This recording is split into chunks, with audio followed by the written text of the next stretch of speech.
Fanon যখন আলজেরিয়ার মুক্তি সংগ্রামে যুক্ত হচ্ছেন, তখন আপনারা একটা নিজেদের জিজ্ঞাসা করেন, আলজেরিয়ার মুক্তি সংগ্রামকে ফরাসি দেশের কমিউনিস্ট পার্টি কিভাবে দেখেছিলেন? সমর্থন করেনি। তো ফানোকে এই ঝুঁকি নিতে হয়েছে। ফানোর সমালোচক দুই ধরনের, হানা আরেন জাতীয় যারা লিবারেল সমালোচক আছেন, দীপেশ চক্রবর্তী সেই দলে যোগ দিয়েছেন। লিবারেল মানে যারা নিজেদেরকে মনে করে স্বাধীনতার আমরা পূজারী এবং ইউটোপিয়া প্রচার করতেছেন, এইটা সমালোচক। কিন্তু আবার কমিউনিস্ট পার্টির লোকেরা, আমাদের দেশের প্রচলিত দেখেন মস্কো থেকে কমিউনিস্ট পার্টির লোকেরা কি বই পাঠ করেন, সেইটাই একে দেশের লোকেরা নিত।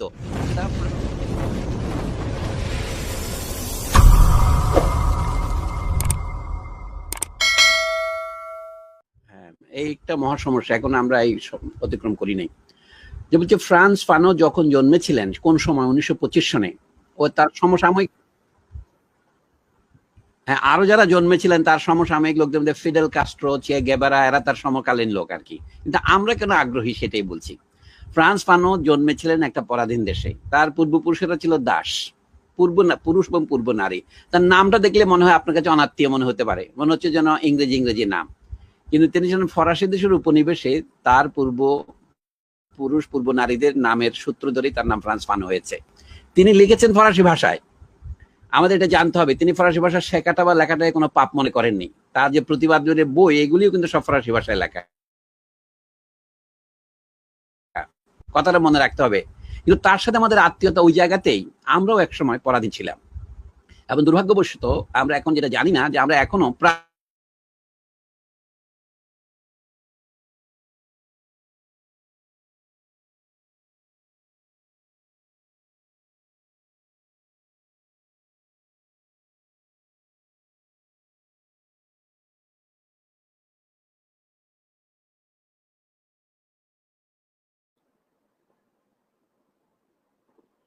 আসলে আমরা দুঃখিত, কারণ আমরা জানি যে এক এক জায়গা থেকে আসলে ইন্টারনেটের মাধ্যমে আমরা যুক্ত হচ্ছি, যে এক এক এলাকায় ইন্টারনেটের যে সার্ভিস সেটা হয়তো একরকম নয়।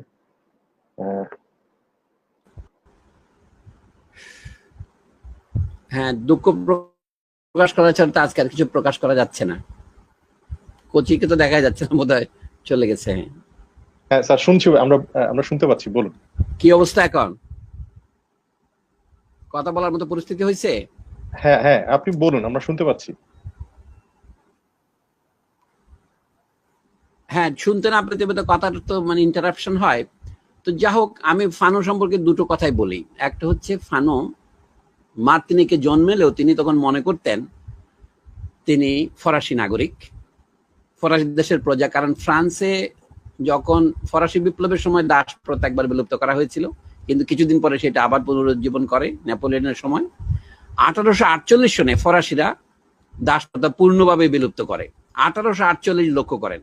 অর্থাৎ ফ্রান্স ফানোর দাদা বাপ এরা দাস হিসেবে জন্মাননি, তার আগেই জন্মেছিলেন।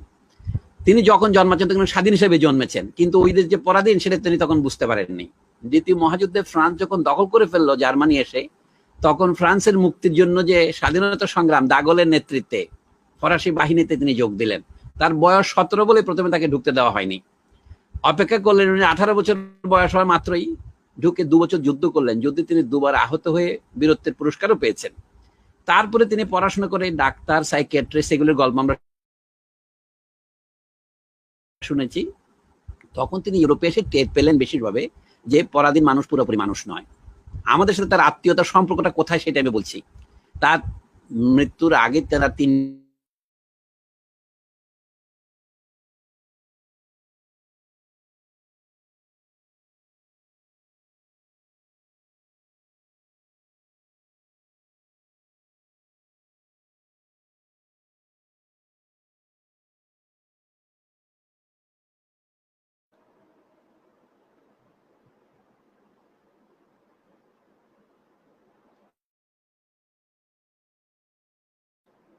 আমরা অপেক্ষা করছি স্যারের যুক্ত হওয়ার জন্য।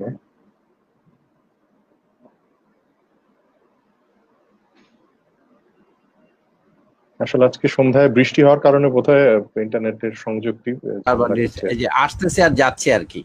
এখন শোনা যাচ্ছে কিনা দেখেন। জি জি, শোনা যাচ্ছে। জি হ্যাঁ, তো বলছিলাম ফানো শুধু মুক্তিযোদ্ধা ছিলেন না, তিনি একজন চিন্তাবিদ ছিলেন সেইটার কথাটা বলি। তার চিন্তা কোন ধরনের ছিল সেটা বলার জন্য বললাম। তার চিন্তার বৈশিষ্ট্য ছিল এখনো তার লেখার মধ্যে যে প্রাঞ্জলতা, ইংরেজিতে যেটা বলে লুসিডিটি, লুস মানে আলো। তার লেখা একবারে মনে হচ্ছে মচমচে, এই মাত্র আপনার কারখানা থেকে বেরোলো। এই গুণ আমাদের দেশে আহমদ ছফার ছিল। আহমদ ছফার কোনো লেখা পড়লে আপনার পুরনো মনে হবে না। ফ্রান্স ফানোর লেখাও আমি পড়তেছি, তিনি মারা গেছেন 60 বছর আগে, কিন্তু এখনো মরচিনার গতকাল লিখেছেন। এই গুণটাকে বলে লুসিডিটি। আর ছিল তার ব্যক্তি হিসেবে সাহস। এবং তিনি এক জায়গায় বলছেন, একজন মানুষ হিসেবে আমি 2 বা 3টা সত্য পৃথিবীর বুকে স্থায়ীভাবে প্রচার করার জন্য নিজের জীবন বিসর্জন করতে পিছপা হব না। আমি তার কথা প্রাঞ্জল বাংলা অনুবাদ করলাম। তিনি বলেন, অ্যাজ এ ম্যান, মানে I am ready to risk annihilation in order to let 2 or 3 truths মানে be flaunted or be cast on the world. এই ধরনের লোক ছিলেন তিনি। এখন তার আরেকটা কথা বললে মজা হবে আপনাদের। ফানোর প্রথম বইটা, যেটা আমরা বলছি, যেটার নাম যেন সহজ বাংলা যদি বলি, যে কালো মুখ ঢলো মুখোশ, সেই বইতে শেষ বাক্যটা হচ্ছে বলছি, আমি আগে বাংলায় বলি, মানে ফরাসিতে আরো সুন্দর। তা আপনি জানেন, তিনি বলছেন, হে আমার দেহ,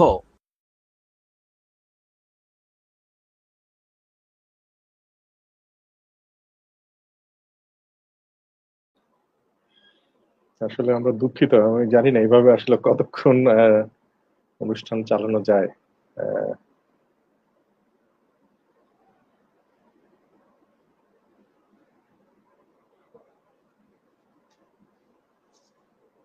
এই ফাঁকে বলে রাখি, সলিমুল্লাহ খান ফ্রান্স ফানোর 4টি বই অনুবাদ করার জন্য চিন্তা করছিলেন আর কি। আশা করি এখন শুনতে পাবেন। আমি একটা হটস্পট চালু করেছি, আগের ওইটা ইন্টারনেট কাজ করতেছে না। হ্যাঁ, এখন সুন্দর লাগছে, মানে এখন ভালো আচ্ছা, লাগছে। ধন্যবাদ। হ্যাঁ, তো আমার বক্তব্যের সার কথাই বলি আপনাকে। ফানো বলছেন, হে আমার দেহ, প্রার্থনা লিখতেছেন, my last prayer is o my body, make me a man, মানে who make me a man who questions always. কিন্তু আপনি যদি উল্টে বলেন হু কোয়েশ্চেন্স অলওয়েজ, এরকম নয়। ফরাসিতে আরো বেশি সুন্দর করে উনি বলছেন, এই কথাটা আমি একটু পরে বলবো। এখন আপনি জানেন, ফানো মারা যাওয়ার পর তার কবর হয়েছে। তিনি মারা গেছেন আমেরিকায় হসপিটালে চিকিৎসার সময়। তার লাশ আলজেরিয়ার মুক্তি বাহিনী, তখন আলজেরিয়া স্বাধীন হয়নি, 1961 সনের 6 ডিসেম্বর তিনি মারা যান। আর আলজেরিয়ার চুক্তির মাধ্যমে স্বাধীন হবে যুদ্ধের শেষে 1962 সনের মার্চ মাসে। অর্থাৎ আলজেরিয়া স্বাধীন হবার মাস 4 আগে তিনি মারা গেছেন। কিন্তু তাকে লাশ দাফন করা হয়েছে আলজেরিয়ার মাটিতে, তিউনিসিয়ার সীমান্তে। তো সেই জন্য তার কবর অনেক সময় খুঁজে পাওয়া যাচ্ছিল না। এখন তার জন্মভূমি মার্তিনিকে, তার যেখানে মা বাপের ভিটা, সেখানে একটা প্লাক লাগানো হয়েছে। সেই প্লাকটা খুব মজার। সেখানে লিখছে যে, আমার শেষ প্রার্থনা, আমাকে এমন মানুষ করো যে সব সময় প্রশ্ন করে। অর্থাৎ সেখানে হে আমার দেহ কথাটা বাদ দেওয়া হয়েছে। আমি আপনাদের বোঝানো যে বলছি কি, মন উলতিম প্রিয়ের ও মোকর বলে, ফেদ মোয়া toujours un homme qui interroge. Oh my body, always make me a man who questions. আপনি যদি বলেন, তিনি এরকম যদি লিখতেন, make me a man who always question, তা কিন্তু তিনি বলেননি। সবসময় প্রশ্ন করে যাওয়া আমার কাজ নয়, আমার মাঝে মাঝে উত্তরও দিতে হবে, কিন্তু সবসময় এই জন্য আমি এমন মানুষ থাকি যে প্রশ্ন করে। এই দুটো কথার মধ্যে পার্থক্য আছে। আমি বলছি, উনি কোন ধরনের চিন্তাবিদ জানবেন। সে প্রার্থনা করছে নিজের দেহের কাছে। কোন দেহ? যে দেহ কালো, যে দেহকে সাদা লোকেরা মানুষ বলে স্বীকৃতি দেয় নাই, কর্তা বলে স্বীকৃতি দেয় নাই, তাকে তারা একটা বস্তুতে পরিণত করেছে, অবজেক্টে পরিণত করেছে। ফানোর চিন্তাবিদ হিসেবে বিদ্রোহ ছিল সেইটাই। এখন আমি বলি, তার বন্ধু ছিলেন জাল সার্ত্র, তাকে সবাই সারা পৃথিবী চেনে। তার বইয়ের ভূমিকা উনি লিখেন। সার্ত্র বান্ধবী সিমন দে বুভুয়ার, নারীবাদীদের একজন নেত্রী সারা পৃথিবীতে, তিনি ফ্রান্সের ফানোর বান্ধবী ছিলেন। এবং আরো বড় বড় দার্শনিক যাদের সাথে তিনি পড়াশোনা করেছেন, তার মধ্যে হচ্ছে কি মরিস মেরলো-পন্তি। কিন্তু আজকে যদি ফরাসি দর্শনের ইতিহাস বলা হয়, এখনো বলা হচ্ছে ফ্রান্সে যারা সবচেয়ে ভালো গদ্য লেখেন, ফানো তাদের একজন। কিন্তু আজকে আপনারা যত দেরিদা, ফুকুর নাম শুনেছেন, কোচিও বলে গেলেন, দুলুজের নাম, ফেলিস গুয়াতারির নাম, কিন্তু ফ্রান্স ফানোর নাম নেয় না কেন তারা? ফ্রান্সের দর্শনের ইতিহাসের আপনি 10টা বই দেখেন, 100টা বই দেখেন, একটা তো ফ্রান্স ফানোর নাম দার্শনিক হিসেবে পাবেন না। কিন্তু দর্শনে সবচেয়ে বেশি মূল চিন্তা কখন হয়? যখন মানুষ নিজের অভিজ্ঞতাকে চিন্তায় রূপান্তরিত করতে পারে। ফানু সেটা করেছেন। তার যে এই বইটার কথা আমরা বলছি, তার একটা অধ্যায়ের নাম ইংরেজিতে ভুল অনুবাদে লিখেছেন, যেটা প্রিয়াঙ্কা বলার চেষ্টা করেছিলেন, যে ফ্যাক্ট অফ ব্ল্যাকনেস। ফানু কিন্তু তা লেখেন নাই, উনি লিখেছেন the lived experience of the black man, l'expérience vécue de noir। অর্থাৎ কালো মানুষের অভিজ্ঞতা কি। ফানু একদিন একটা গল্প বললেই বোঝা যাবে, ট্রেনে করে যাচ্ছেন ফ্রান্সের মধ্যে লিও থেকে প্যারিসে। তো ট্রেনের কামরার একদিকে তিনি বসেছেন এবং তাকে দূরত্ব রেখে অন্য লোকেরা বসেছে সাদারা। দূর থেকে একটা বাচ্চা মায়ের কোলে বসে মাকে বলছে, মা মা একটা নিগ্রো, un nègre। তখন ফানু বলছে, আমি মজা পাচ্ছিলাম, বাচ্চাটা আমাকে নিগ্রো বলছে। কিছুক্ষণ বলছে, মা নিগ্রো, আমার ভয় করছে। ফানু বলছে, আমার তখন খারাপ লাগতে শুরু করলো, মা নিগ্রো কি আমাকে খেয়ে ফেলবে? ফানু জিজ্ঞেস করলেন, তাহলে এই যে ছোট বাচ্চা, 5 বছরের বাচ্চার মুখে এই বাণী আসে কোথা থেকে? এই চিন্তাটা কোন সংস্কৃতি থেকে আসে? তাহলে অর্থাৎ সে আমাকে মানুষ মনে করছে না, মনে করছে আমি একটা জন্তু, অথবা আরো খারাপ, একটা নির্জীব প্রাণী নয়, একটা নির্জীব বস্তু মাত্র। এই জিনিসটাকে বলে মানুষকে মনুষ্যত্ব থেকে বঞ্চিত করে কাঠে কিংবা অন্য ইটে পরিণত করা, দ্রব্যে পরিণত করা। এইটাই ঘটেছে, এইটাই হচ্ছে অমানবিকতা। অথচ ইউরোপ অন্তত গত 500 বছর ধরে, আমি 2500 বছরের কথা বাদ দিলাম গ্রিস থেকে, তারা কি মানবিকতার গল্প প্রচার করছে না? মানবতন্ত্র, এই যে আমরা বলছি রেনেসাঁস, রিফরমেশন, এগুলি কি? প্রাচীন গ্রিক চিন্তার পুনরুজ্জীবন। গ্রিক চিন্তা কি বলে? তার মূল কথা হিউম্যানিজম।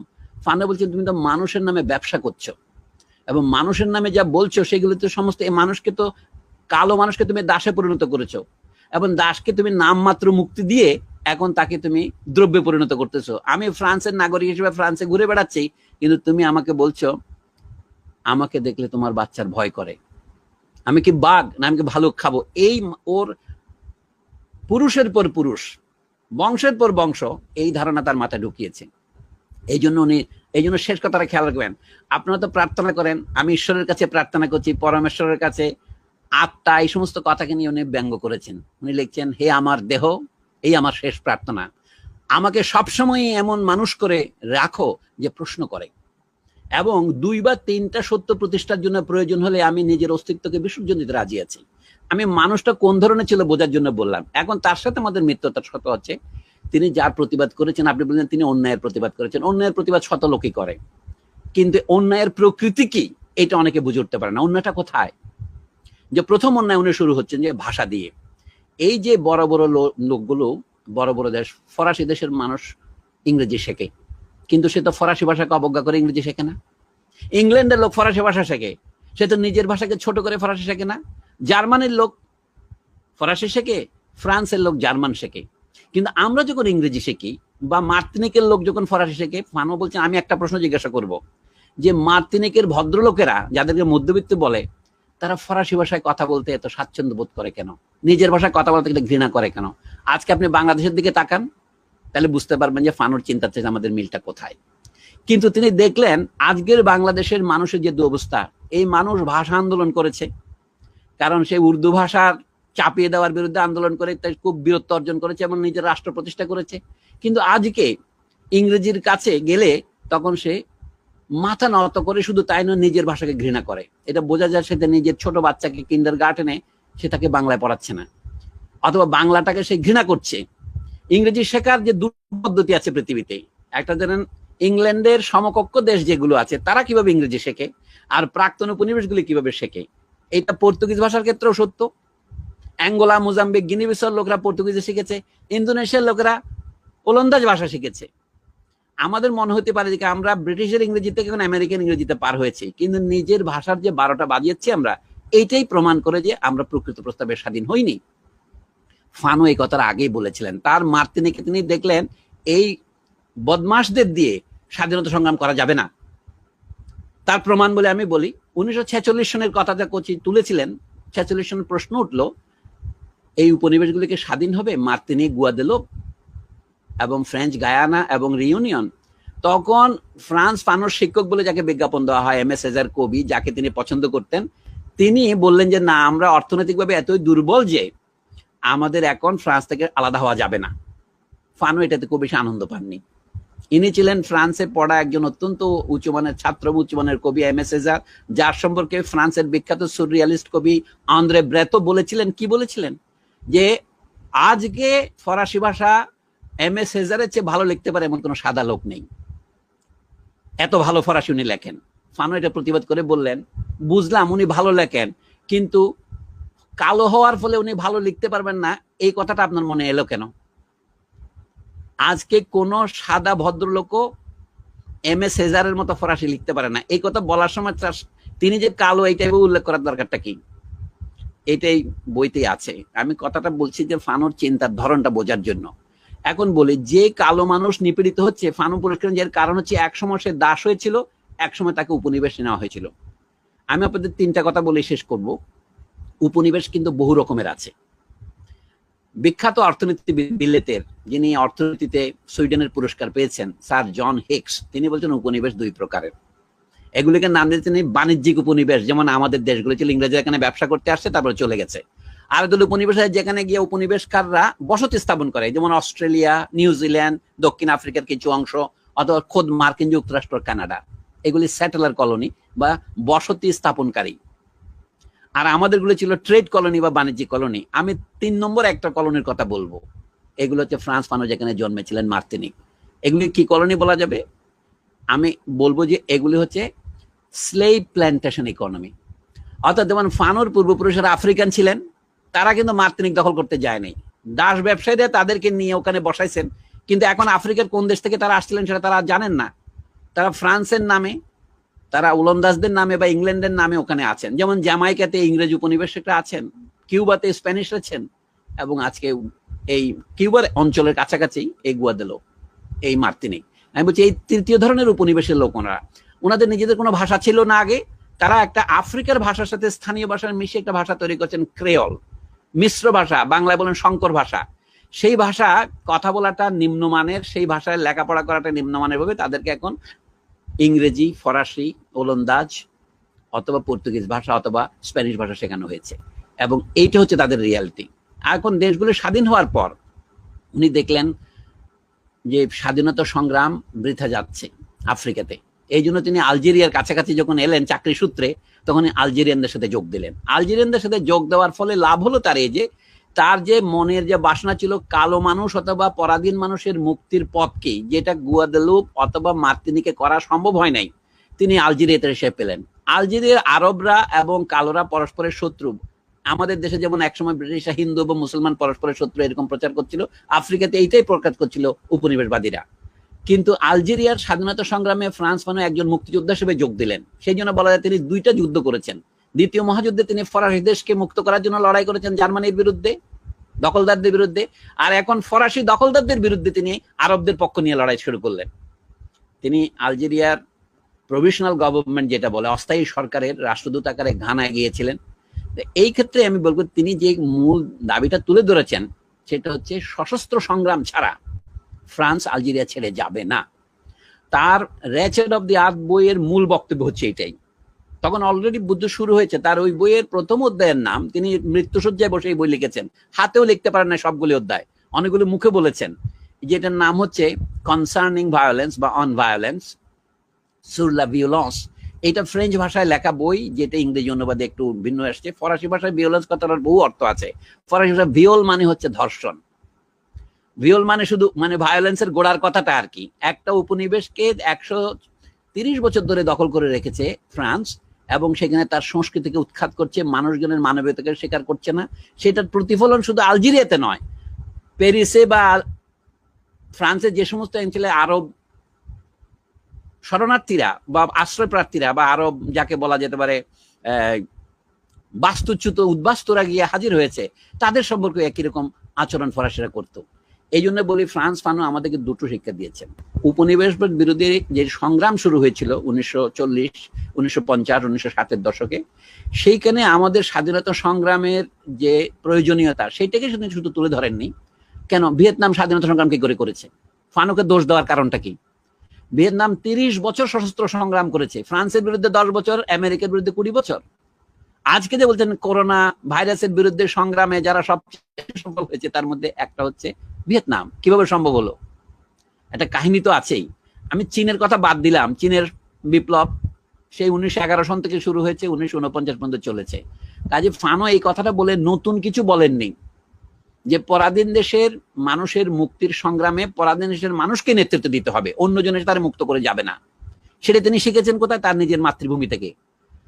কারণ কালোরা নিজেদের মুক্তির জন্য, দাসেরা মুক্তির জন্য আন্দোলন করে সেখানে মুক্তি পাননি। মার্কিন দেশে যেটা হয়েছে গৃহযুদ্ধ 1860 থেকে 1864-65 পর্যন্ত, তার অন্তত 15 বছর আগে ফরাসি দেশের উপনিবেশে দাসদের মুক্ত করে দেওয়া হয়, দাসদের কোনো আন্দোলন ছাড়াই। ফানো দেখাচ্ছেন এইটাই রোগ। আমি আপনাদের বলি, আমাদের ভারত, পাকিস্তান, বাংলাদেশের স্বাধীনতার যে ভিত্তি, ব্রিটেনের সাথে যাকে বলা হয় এক ধরনের আপোষ রফা করে আজকে যে আমাদের দেশগুলি পৃথিবীর সবচেয়ে অধপতিত দেশের মধ্যে পতিত হয়েছে, তার কারণ কিন্তু ওইখানেই। আমাদের স্বাধীনতা সংগ্রামকে আমরা এক ধরনের আপোষের মাধ্যমে পেয়েছিলাম। বাংলাদেশ কিন্তু 1971 সনের 9 মাস সশস্ত্র মুক্তি সংগ্রাম করেও মানে পাকিস্তানি এবং ভারতীয় ভাগ্যকে পরিবর্তন করতে পারেনি। আমাদের ভাগ্য ওই রকমই রয়েছে। ফ্রান্স ফানোর থেকে শিক্ষা নেওয়ার আমাদের অনেক ছিল। আমি কথাটা এখন এই পর্যায়ে শেষ করে অন্যদের বলার সুযোগ দিচ্ছি। আমি বলি, বাংলাদেশে আমি সৌভাগ্যবান যে 1976-77 সনে আহমদ সাফার সাথে আমার পরিচয় হয়। তিনি প্রথম আমাকে ওই বইটা দেখিয়ে বললেন, তার টেবিলে পড়েছিল এটা কনস্ট্যান্স ফ্যারিংটনের অনুবাদ রেচেড অফ দি আর্থ। বলছি কি, এই বইটা তুমি অনুবাদ করো। তিনি আমার উপর বেশি আশা প্রকাশ করেছিলেন। আমার বয়সটা তখন কম, 20 বছর বয়সে আমি এটা অনুবাদ করতে সক্ষম ছিলাম না। 18-19 বছর বয়সে আহমদ সাফার সাথে আমার দেখা, আমি এটা করিনি। পরে আমিনুল ইসলাম ভূঁইয়া সাহেব করেছেন। কিন্তু ফানোর অন্যান্য বইগুলো এখনো অনুবাদ হয় নাই। বিধানও বলার সময় শুরুতে একটা ফ্রয়েডিয়ান স্লিপ করেছেন। ফানোর বই 2টো নয় 3টা ছিল, যেটার নাম আপনি লিখেছেন এ ডাইং কলোনিয়ালিজম নামে যে বইটা আছে, এটা 1959 সালে বেরিয়েছিল, তার মৃত্যুর 2 বছর আগে। এটার ফরাসি নাম হচ্ছে ল 5 de la révolution algérienne, the 5th year of the Algerian revolution, আলজেরিয়ার বিপ্লবের 5ম বছর। ইংরেজিতে এটা অনুবাদ প্রথমে হয়েছিল studies in a dyeing colonialism, পরে আমেরিকান নিয়মে স্টাডিজটা ফেলে দিয়েছে সংক্ষেপে এ ডাইং কলোনিয়ালিজম। এটা একটা অতি চমৎকার বই। ফানোর 3টা বই মোটামুটি তার জীবনকালে বেরিয়েছিল। আর এখন যেটা বেরিয়েছে 2015 সালে ফরাসি ভাষায়, এক্রি সুর লা লিবার্té এ aliénation, writings on alienation and freedom. আমি আমাদের তরুণদের বলি, ফানোর প্রত্যেকটি বই অমূল্য, এবং এই প্রত্যেকটা যে আমরা এখনো পড়ি নাই, অনুবাদ করি নাই, জাতি হিসেবে বলছি, ইন্ডিভিজুয়ালি 2-1 জন আপনারা পড়েছেন, এটাই প্রমাণ যে আমাদের মানসিক ডেভেলপমেন্ট এখন আন্ডার ডেভেলপমেন্ট পর্যায়ে আছে। এই জন্য বলবো, ফানোকে আমরা শুধু একজন মার্তিনিকের লোক হিসেবে দেখব না। বিশ্বের প্রথম সারির চিন্তাবিদ যাদের বলেন, আপনি জাপল সাত্রের লেখা কেন পড়েন? আমি জিজ্ঞেস করি তাদেরকে, বার্টন রাসেলের লেখা কেন পড়েন? একই যুক্তিতে আপনার তার লেখা পড়তে হবে। আপনি মার্কসের লেখা কেন পড়েন? ফানো কোন স্তরের চিন্তাবিদ ছিল আমি সেটা বলি। ফানোর সাহস ছিল বলে তিনি ফ্রয়েডকে চ্যালেঞ্জ করেছেন, জাক লাকাকে চ্যালেঞ্জ করেছেন। একটা উদাহরণ দেই, মানে জাক লাকা 1950 সালের বিভিন্ন বক্তৃতায় বলেছেন, যেখানে মানুষ কথা বলে, যেখানে ভাষা আছে, সেখানে ইডিপাস কমপ্লেক্স আছে। ফানো বললেন, আমি আপনাকে চ্যালেঞ্জ করে বলতে পারি জাক লাকা সাহেব, আমাদের মার্তিনিকে শতকরা 97 পরিবারে খোঁজ করলে আপনি ইডিপাস কমপ্লেক্স পাবেন না। বলে we congratulate ourselves on that. কারণ কি? বলা হচ্ছে কি, ফ্রয়েডের যে মডেল, যেটার উপর ভিত্তি করে জাক লাকা কথাটা বলছেন, প্রত্যেক পরিবারে পিতার যে ভূমিকা, বাইরের সমাজে রাষ্ট্রের সে ভূমিকা। ফানো বলেন, আমাদের তো সেই সমাজটাই গড়ে ওঠেনি, কাজে আমাদের এখানে পিতার স্থান গ্রহণ করেছে ঔপনিবেশিক পিতা, অর্থাৎ পরিবার, ব্যক্তি, সমাজ। এটা হচ্ছে ফ্রয়েডের ক্রম। উনি বললেন, না, আমার এখানে আগে রাষ্ট্র, তারপরে ব্যক্তি, তারপরে পরিবার। এই সিকোয়েন্সটা বদলে গেছে। ফানো বলছেন, ব্রনিস্লাও মালিনোসকে বলেছিলেন, এই যে পাপুয়া নিউগিনির মতো এই সমস্ত দেশে ইডিপাস কমপ্লেক্স নেই, কারণ সেখানে মাতৃতন্ত্র আছে। ফানো বললেন, সেটা আপনার কথা, কিন্তু আমার এখানে হচ্ছে, আমার এখানে মাতৃতন্ত্রের ব্যাপার নয়, আমার এখানে পিতাই নেই। যেখানে পিতা নেই, যেখানে পিতা দাস এবং প্রধানত, সেখানে ঔপনিবেশিক শক্তি পিতার স্থান দখল করে। তাহলে ফানো আসলে কি বলছিলেন? ইডিপাস কমপ্লেক্স নাই তা বলেন নাই তিনি। বলে এখানে পিতার ভূমিকা হচ্ছে পিতার নাম, এবং নামটা বদলে গেছে এখানে। এই নাম আমার পিতার নাম নয়। ফরাসি দেশের রাজাই হচ্ছে আমার পিতা, ইংল্যান্ডের মহারানী হচ্ছে আমার পিতা। মজার ব্যাপার, মহারানী কেমনে পিতা হয়? কারণ পিতার জন্য লিঙ্গ স্ত্রী হইতে কোনো বাধা নেই, নারীও পিতা হইতে পারে, কারণ এটা হলো পিতৃ নামের পরাক্রম। জাক লাকা বলছেন, মানে লো নো দু লা প্যার, লো প্যার মানে কি, নোম দো পের মানে হলো পিতার নাম, আর এটার অপর নাম হচ্ছে পিতার আইন। আইন যেটা বলে চুরি করবা না, খুন করবা না, নো দু প্যার, পিতার আইন, পিতার নিষেধাজ্ঞা। তো সেই জন্য বলি ফ্রান্স ফানো চিন্তাবিদ আকারে ফ্রান্স ফানো ফ্রয়েডকে বলতে পারেন আপনি ভুল করেছেন, জাক লাকাকে বলতে পারেন ভুল করেছেন। এটা অবিশ্বাস্য একটা 25 থেকে 26 বছরের যুবকের জন্য।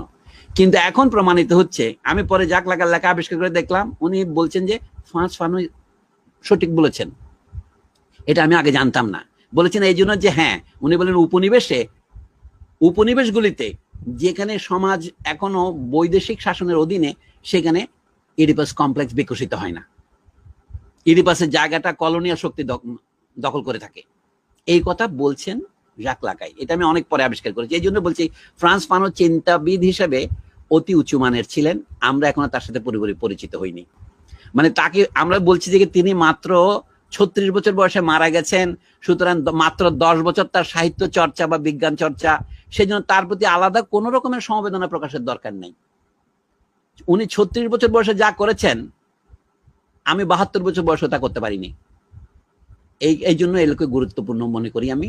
আমাদের আহমদ সফার যে অত্যন্ত প্রখর দূরদৃষ্টি ছিল, তার প্রমাণ বলে রতনে রতন চিনে। এই বাংলাদেশের পণ্ডিতরা এখনো, বিশ্ববিদ্যালয়ের পণ্ডিতদের দিকে আমি বলি, সবিনয়ে নিবেদন করি, আমাদের বিশ্ববিদ্যালয়ের পণ্ডিতদের ক্ষমতা নাই ফ্রান্স ফানোর একটা বই অনুবাদ করার, তাকে বোঝার। এই হচ্ছে আমাদের বিশ্ববিদ্যালয়ের অবস্থা। আপনার বিশ্ববিদ্যালয়ের র্যাঙ্কিং এর কথা বলেন না, র্যাঙ্কিং করার জন্য কোন জার্নালে কত আর্টিকেল বেরিয়েছে এগুলোর দরকারটা কি? আপনি একটা ইংরেজি বই পড়ে বুঝতে পারেন না, সেটা আপনি কি জানেন? আমি এখানে বহু রকমের প্রশ্ন দেখতে পাচ্ছি। মানে হলো ঔপনিবেশিক হেজিমনি এই ধারণাটাকে প্রতিষ্ঠিত করেছে যে ইংরেজি ভাষা জানা মানে শিক্ষিত হওয়া। আমি বলছি ফ্রান্সে কিন্তু হুবহু মার্তিনিকে ফরাসি ভাষা জানা মানে শিক্ষিত হওয়া। ফ্রান্স ফানো বলছি যে ইংরেজি আমার চেয়ে ভালো জানতেন, কিন্তু উনি মনে করতেন ইংরেজি জানেন না, উনি ফরাসি ভালো জানতেন। তো একইভাবে আমি বলবো ভাষাটা, বিদেশি ভাষাটা শেখাটা আমাদের জন্য একটা সম্পদ। স্বয়ং কার্ল মার্কসের মতো লোক বলেছেন বিদেশি ভাষা হচ্ছে জীবন সংগ্রামের টিকে থাকার হাতিয়ার। এটা নিয়ে কোনো প্রশ্ন নাই। কিন্তু মার্কস আর ক্যাপিটাল বইটা কেন জার্মান ভাষায় লিখেছেন? বা কমিউনিস্ট পার্টির ম্যানিফেস্টো নামক তার যে দলিলটা, সেটা তিনি কেন জার্মান ভাষায় লিখেছেন? এটা ইংরেজি অনুবাদ করেছে অন্যরা। এটা হচ্ছে কি জার্মানি তখন একটা জাতি হিসেবে দাঁড়িয়েছে, জার্মান ভাষার একটা মর্যাদা হয়েছে বলেই। বাংলা ভাষা কিন্তু ইংরেজি বা জার্মানের চেয়েও প্রবীণ ভাষা, কিন্তু আজকে ঔপনিবেশিক পরাধীনতার কারণে আজকে বাংলা ভাষার এই বিতিকিচ্ছিরি দশা। আমি উদাহরণ দিয়ে বলছি, ফ্রান্স ফানোর কাছ থেকে এটা শেখার আছে অনেক বিষয়ে। অর্থাৎ আমি শেষ করি এইভাবেই, পরাধীন মানুষ যখন পরাধীন থাকে তখন মাঝে মাঝে সে প্রতিক্রিয়াশীল হয়ে ওঠে। একটা উদাহরণ, এই যে আমাদের দেশে এখন ধর্মীয় প্রতিক্রিয়াশীলতা দেখা দিয়েছে, এটা হচ্ছে পরাধীনতার একটা পাল্টা প্রতিক্রিয়া। অন্যান্য দেশেও যেমন ভারতে হিন্দুত্ববাদ দেখা দিয়েছে, যে আমরা প্রাচীন ভারতকে পুনরুজ্জীবিত করলেই বোধহয় আমরা ঔপনিবেশিকতার যে অগ্লানি সেটা দূর করতে পারবো। সেটা করতে গিয়ে সে ভারতে খ্রিস্টান, মুসলমান এদের বিরুদ্ধে সংগ্রাম শুরু করে দিয়ে দেয়, তাদেরকে অত্যাচার করে। এটা ফ্যাসিজমে রূপান্তরিত হয়েছে। একইভাবে ফানো বলেছিলেন এই যে আপনারা নেগ্রিচুড বা নিগ্রত্ব করছেন, হিন্দুত্ব কথাটার সাথে মিল আছে কিন্তু সেটা লক্ষ্য করবেন। নিগ্রত্ব ইংরেজিতে বলে, ফরাসি ভাষায় নেগ্রিচুড। এই নেগ্রিচুডের মানেটা কি? যে কালোরাই সুন্দর।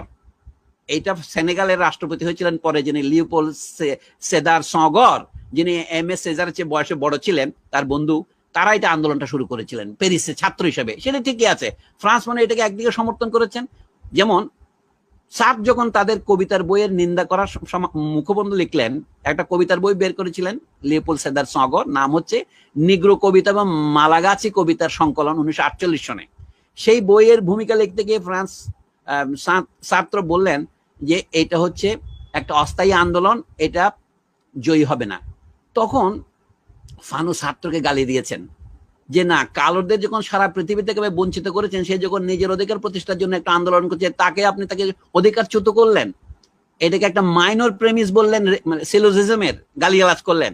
কিন্তু ফানো নিজে নিগ্রত্ব বরণ করেননি। উনি বলেন নিগ্রোর মুক্তি নিগ্রত্বের মধ্যে নয়, নিগ্রোর মুক্তি হচ্ছে মানবতার মধ্যে। এবং সেটা করতে হলে ইউরোপের যে সাদা সমাজ কালোদের অত্যাচার করে তারাও যে নিজেদেরকে অমানুষ করে ফেলেছে, সেই কথাটা তাদের বোঝাতে হবে। এটাই আজিজুল রাসেল প্রথমে পড়ে বলছিলেন যে আসুন আমরা আর একটা ইউরোপ গড়ে না তুলি। আর একটা ইউরোপ গড়ে তুললে কি হয় সেটা মার্কিন যুক্তরাষ্ট্র দেখে বুঝতে পারছেন না? ইউরোপ যে অমানুষ হয়েছে তার সে ভীষণ অমানুষ হয়েছে মার্কিন যুক্তরাষ্ট্র। আমরা এরকম আর একটা নকল ইউরোপ চাই না। কাদের বলছেন তিনি? 60-এর দশকে যখন দলে দলে আফ্রিকার দেশ স্বাধীন হতে শুরু করেছে, আমাদের দেশগুলি শ্রীলঙ্কা, মিয়ানমার, পাকিস্তান, ভারত এগুলি স্বাধীন হচ্ছে, তখন সেই সময় এগুলি স্বাধীন হয়ে গেছে, ইন্দোনেশিয়া স্বাধীন হয়েছে। তিনি বলছেন এইভাবে আপোষের মাধ্যমে যারা স্বাধীনতা লাভ করছেন, খবরদার আপনারা আরেকটা মার্কিন যুক্তরাষ্ট্র আবার বাসনা করছেন, সেটা কোনো মুক্তি দেবে না। এই যে দূরদৃষ্টি, তা এই জন্য যে কথাটা রাসেল বারবার বলছে ডিকলোনাইজেশন, আমরা বাঙালিরা এখনো বাংলা বলার সময় মানে ইংরেজি না বলে পারছি না। বলা উচিত পরাধীনতার হাত থেকে মুক্তি পাওয়া, স্বাধীন হওয়া শুধু নয়, পরাধীনতা থেকে মুক্ত হওয়া, দাস প্রথা থেকে মুক্ত হওয়া। পরাধীনতা জিনিসটা কি আমরা এটা বুঝতে পারি না। কলোনাইজেশনের অর্থ হচ্ছে কি একজন ব্যক্তির দাস হওয়া নয়, সমগ্র সমাজকে দাসত্ব বন্ধনে আবদ্ধ করা। অসাধারণ ব্যাপার। আমি বলি ভারতে একজন বিখ্যাত ইতিহাসবিদ যার কথা আমরা এখনো মনে রাখি, তার নাম হচ্ছে ডি কোসাম্বি, মহারাষ্ট্রের লোক, দামোদর ধর্মানন্দ কোসাম্বি। তিনি বারবার বলেছিলেন প্রাচীন ভারতে দাস প্রথা ছিল না। এটা যে বলে ইউরোপীয়দের মানে স্লেভারি ছিল না, কারণ আমাদের এখানে এই যে যাদেরকে আর্যরা জয় করে জঙ্গলে পাঠিয়ে দিয়েছে, তারা তো জঙ্গলে গেছে, তারা ট্রাইব হয়েছে, কিন্তু যাদেরকে পরাস্ত করে তার সমাজে তারা নিচু শ্রেণীতে রেখেছে, শূদ্র বলেছে অথবা অচ্যুত করেছে, তারা কি গোটা গ্রামটাকে দাসত্বে পরিণত করেছে। প্রাচীন ভারতে দাস প্রথা ছিল না, কিন্তু প্রাচীন ভারতে গোটা গ্রামকে দাস রূপান্তরিত করা হয়েছে। আমি মনে করি আধুনিক দাস প্রথা, যেটা ধনতন্ত্র আবির্ভাবের পরে যে দাস প্রথা, আফ্রিকা থেকে দাস নিয়ে আমেরিকায় চাষাবাদ করানো, মরিচাষে চাষাবাদ করানো, অথবা ফিজি দ্বীপে নিয়ে যাওয়া ভারত থেকে, যাদেরকে ইন্ডেনচার লেবার বলে, এটা আধুনিক দাস প্রথা। ফানু বললেন এই দাস প্রথার হাত থেকে আমাদের মুক্তি পেতে হবে। আমি 3 প্রকার দাস প্রথার কথা বললাম। যারা অস্ট্রেলিয়া, নিউজিল্যান্ড, আমেরিকা, কানাডা এগুলি দখল করেছে, এটা হচ্ছে প্রথম, স্থানীয় অধিবাসীদেরকে সম্পূর্ণ উচ্ছেদ করা। আর হলো ভারতের মতো, শ্রীলঙ্কার মতো, ইন্দোনেশিয়ার মতো দেশগুলিকে ব্যবসা করতে এসে এগুলিকে দাসের মতো আচরণ করে এদের কাছ থেকে সম্পদ এবং জনগণের শ্রম লুণ্ঠন করে তারপরে চলে যাওয়া, এটা হলো দ্বিতীয় শ্রেণীর। আমি তৃতীয় শ্রেণীটা বলছি এই সমস্ত মরিশাস বলেন, ত্রিনিদাদ বলেন, আপনার ফিজি বলেন অথবা মার্তিনিক বলেন, এইগুলি যে দাস প্রথা, এগুলো আরো খারাপ। মানে এটা দুইটার মিশ্রণ করেছে। আমেরিকান যে আপনার সেটেলার কলোনিয়ালিজম এবং আমাদের ট্রেড কলোনিয়ালিজম, দুইটাকে মিশালে যেটা হয় সেটা হয়েছে। আমি যে ফানু হচ্ছে সেরকম দাস প্রথা বিরোধী চিন্তাবিদ। আমাদের দেশে বহু রকমের চিন্তার প্রয়োজন আছে মানে আমরা যে এখন যে ভারতে যেটা হরিজনদের আন্দোলন, মহাত্মা গান্ধী কত নাম দিলেন লোকের। একসময় আমরা শুনতাম এক্স আনটাচেবল, একসময় আনটাচেবল ছিল সাবেক, তারপরে 1971-এর পর থেকে দলিত শব্দটা চালু হয়েছে, বেশি আগের না কিন্তু পুরনো শব্দ নয়। এখন আমরা যোগেশ মন্ডলকেও দলিত নেতা বলি, পশ্চিমবঙ্গে সুকৃতি রঞ্জন বিশ্বাসকেও দলিত নেতা বলা হচ্ছে। আমি বলছি এইগুলি হচ্ছে ভারতীয় দাস প্রথার বিভিন্ন রকম ফের। আজকে এই রকম ফেরের বিরুদ্ধে আমাদের যে যদি সামান্য চেতনা জেগে থাকে, তাতে ফ্রান্স ফানোর একটা অবদান আছে। ফানোর লেখা অনেকেই পড়েছেন, আমি জানি পণ্ডিতদের মধ্যে পড়ছেন, কিন্তু তার লেখা ব্যাপকভাবে প্রচারিত হয়নি। যে আমি দেখেছি, আমি এখানে শুভ বসুর মন্তব্য দেখছি, আমার বন্ধু, উনি বলছে ওনার লেখার মধ্যে আছে গ্রামসি এবং ফানোর চিন্তাকে উনি একসাথে তার বিচারের মধ্যে এনেছেন। আমি মনে করছি এটাই সঠিক পথ। তো আপাতত আমি এখানে থামি আপনাদের কথাবার্তার বিষয়ে। এই হচ্ছে ফানোর প্রথম বইটা, আপনারা দেখতে পাবেন। এটা এই যে পুনোয়া মাস্ক ব্ল, যেটা আর কি, এই তার ছবি। এই ভদ্রলোকের ভাষা নিয়ে যে প্রথম প্রবন্ধ, তাতে আমি উদাহরণ দিয়ে বলছি, ওনার দেশে দখলদার ছিল ফরাসিরা, সেই জন্য উনি প্রথমে প্রশ্ন করছেন যে আমাদের দেশের ভদ্রলোকেরা শুধু ফরাসি ভাষায় কথা বলতে চায়, স্থানীয় ভাষায় কথা বলতে লজ্জা পায় কেন? আমি তার উদাহরণস্বরূপ বাংলাদেশের ভদ্রলোকেরা যাদের মাতৃভাষা বাংলা, তারা নিজেদের মধ্যে কথাবার্তার অর্ধেকটা ইংরেজিতে বলার চেষ্টা করেন। সৌভাগ্যবশত তারা ভালো ইংরেজি জানেন না, সেজন্য পারেন না, এটা আরেকটা সমস্যা। কিন্তু আপনি এই উদাহরণটা চাকমাদের একরাও যেতে পারেন, কোনো সমস্যা নেই, আপনি এটা গারোদের মধ্যেও যেতে পারেন। আমি শুধু উদাহরণ দিয়েছি বাংলা ভাষা নিয়ে, যে বাংলাদেশে বোঝার সুবিধার জন্য বললাম। বাংলাদেশে যে লোক ভাষা সংগ্রাম করে রাষ্ট্র প্রতিষ্ঠা করেছে বলে দাবি করে, সে বাংলাকে অনুন্নত ভাষা মনে করে। আপনি বলবেন যে এটা তো অবজেক্টিভ সত্য, বাংলাতে ইংরেজির মতো তাতে এত বই না, আমি তো ডাক্তারি বাংলায় পড়তে পারতেছি না। ফানো বলছেন কি আজকে যে বস্তা, এটা কিন্তু ইতিহাসের ফল, এটা চিরকালের শেষ কথা নয়। আমি যে ফানোর সাথে আমাদের আলোচনা চলতে পারে, আমি উদাহরণ দিয়েছি, আশেপাশে অঞ্চলে কথা বলেছেন, আমরা ইংরেজি ভাষা অঞ্চলে কথা বলছি। মানে এখানে দ্বন্দ্বটা উদাহরণ হচ্ছে আমি ইংরেজি বাংলা, ওখানে ছিল তার মার্তিনিকের ক্রেওল ফরাসি, এইটুকু। অন্যকে ছোট করার জন্য আমি এটা বলছি না। এবং নারী পুরুষ নিয়েও একটা কথা সবসময় আসে, এটা উপনিবেশবাদীরা সবসময় বলে, যখনই আপনি নিজের ভাষার কথা বলে তখন সে আঞ্চলিক ভাষার কথা বলে। এটা করে তারা সফল হয়েছে। তারা সবসময় ভুল বলে তা আমি বলছি না। একসময় অহমিয়া, উড়িয়া দুটোই বাংলা ভাষার আঞ্চলিক ভাষা হিসেবে পরিচিত ছিল, এখন সিলেটি বা চাটগাইয়া যেমন আছে, কিন্তু ওরা তো এখন স্বাধীন ভাষা হয়েছে। সেই আলোচনা আরেকদিন করতে হবে। ফানো যখন আলজেরিয়ার মুক্তি সংগ্রামে যুক্ত হচ্ছেন, তখন আপনারা একটা নিজেদের জিজ্ঞাসা করেন, আলজেরিয়ার মুক্তি সংগ্রামকে ফরাসি দেশের কমিউনিস্ট পার্টি কিভাবে দেখেছিলেন? সমর্থন করেনি। তো ফানোকে এই ঝুঁকি নিতে হয়েছে। ফানোর সমালোচক দুই ধরনের, হানা আরেন জাতীয় যারা লিবারেল সমালোচক আছেন, দীপেশ চক্রবর্তী সেই দলে যোগ দিয়েছেন। লিবারেল মানে যারা নিজেদেরকে মনে করে স্বাধীনতার আমরা পূজারী, এবং বলতেছেন ইউটোপিয়া প্রচার করতেছেন, এইটা সমালোচক। কিন্তু আবার কমিউনিস্ট পার্টির লোকেরা, আমাদের দেশের প্রচলিত দেখেন মস্কো থেকে কমিউনিস্ট পার্টির লোকেরা কি বই পাঠ করেন, সেটাই একে দেশের লোকেরা নিত। তারা ফানো সম্পর্কে তাদের মনের মধ্যে দ্বিধা এখনো কাটেনি। অর্থাৎ সোভিয়েত ইউনিয়ন বিলুপ্ত হওয়ার পরেও আমি দেখি তাদের সেই পুরনো চিন্তাবিদদের মধ্যে সেটা রয়েছে। এই জন্য ফানোকে বুঝতে হলে বুঝতে হবে তিনি ছিলেন উপনিবেশবাদী যে সমস্ত শক্তি তাদের বিরুদ্ধে, এবং সেখানে যদি যে কেউ সহায়তা করে, সে কমিউনিস্ট হলেও তিনি তার সাথে আছেন, না করলে নাই। আপনারা জানেন এমএস সেজার কমিউনিস্ট পার্টির সদস্য ছিলেন, কমিউনিস্ট পার্টির প্রার্থী হিসেবে তিনি ফ্রান্সের পার্লামেন্টের সদস্য নির্বাচিত হয়েছিলেন। সেই ইলেকশনে ফানো কর্মী হিসেবে কাজ করেছেন 1945 সনে। কিন্তু 1956 সনে তিনি যখন পদত্যাগ করলেন তখন ফানো তাকে সমর্থনই করেছেন।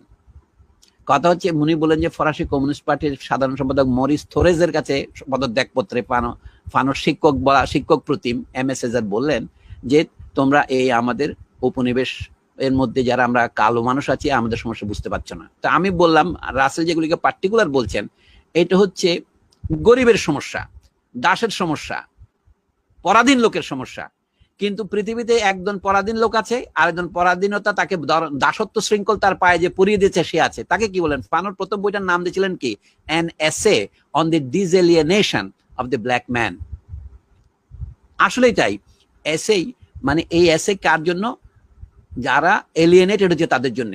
কালোরা তো এলিয়েনেটেড বটেই, সাদারাও এলিয়েনেটেড। উনি বলেন উভয়েরই দুইটা মানসিক রোগী, দুইটাই নিউরোটিক রোগী। আমি এই জন্য বলছি তাকে বোঝার জন্য। আমার খুব দুঃখ লাগে যে দীপক চক্রবর্তীর লোকেরা কোনো লেখাপড়া না করে ওকে গালি দিচ্ছেন। কেমন লোকের লেখা পড়ে তাকে গালি দিলে ভালোই লাগে। ফানো তো মোটে ইউটোপিয়ান ছিলেন না, তিনি ছিলেন অত্যন্ত বাস্তববাদী, কঠোর সংগ্রামী। এই জিনিসটা বোঝা দরকার। মুক্তিযোদ্ধা, ডাক্তার, এটা তার আসল পরিচয় নয়। তিনি ডাক্তারির পাশাপাশি ফ্রান্সের তৎকালীন শ্রেষ্ঠ দার্শনিকদের ছাত্রও ছিলেন। তিনি মরিস মেরলো পঁতির ক্লাসে রেগুলার বসেছেন, মানে শেখার জন্য। তাহলে এই লোককে ইউটোপিয়ান বলা যায় না। তিনি যা লিখেছেন সেটা হচ্ছে অত্যন্ত বাস্তবসম্মত লেখা। তার ধরেন প্রথম বইটা হলো কালো মানুষ কেন নিজেকে ছোট মনে করে, হীনমন্যতায় ভোগে, সেটার ব্যাখ্যা এটা কিন্তু। দ্বিতীয় বইতে তিনি কি করে কালো মানুষ লড়াইয়ের মাধ্যমে স্বাধীন হতে পারে, সেই বই আলজেরিয়াটা, যেটা বিধান প্রথমে ভুলে গিয়েছিলেন। তৃতীয়টা হচ্ছে ভবিষ্যতে কালো মানুষের সংগ্রামের ইতিহাসটা কি হবে। ইতিহাস মানে শুধু অতীত নয়, ভবিষ্যৎ বটে। এই জন্য বলে ফানোকে বোঝা আমাদের জরুরি। এবং ভাষার কথাটা তিনি বলেছেন শুধু এই জন্যই, মানুষের এলিয়েনেশন প্রথমেই শুরু হয় তার ভাষার মধ্য দিয়ে। প্রথম বাক্যটাকে, যেটার অনুবাদ বিধান পড়ে শোনালেন, উনি বললেন we attach a fundamental importance to the phenomenon of language, যেটা আমি ঠিকভাবে অনুবাদ করতে পারি নাই। nous attachons une importance fondamentale, এই মানে হচ্ছে ফেনোমেন দ্য লঙ্গাস। কথাটা খুব ইন্টারেস্টিং। ভাষার প্রতি আমাদের যে অনুরাগ, উনি বললেন সেটা আমার জন্য নয়, অপরের সাথে আমার সম্পর্কের মাত্রা বোঝা যায়। এই জন্য আমি ইংরেজি বাংলার কথার উদাহরণ হিসেবে দিয়েছি। আপনি বুঝতে পারেন আপনি কতটুকু স্বাধীন হয়েছেন অথবা কতটুকু হননি। ধন্যবাদ।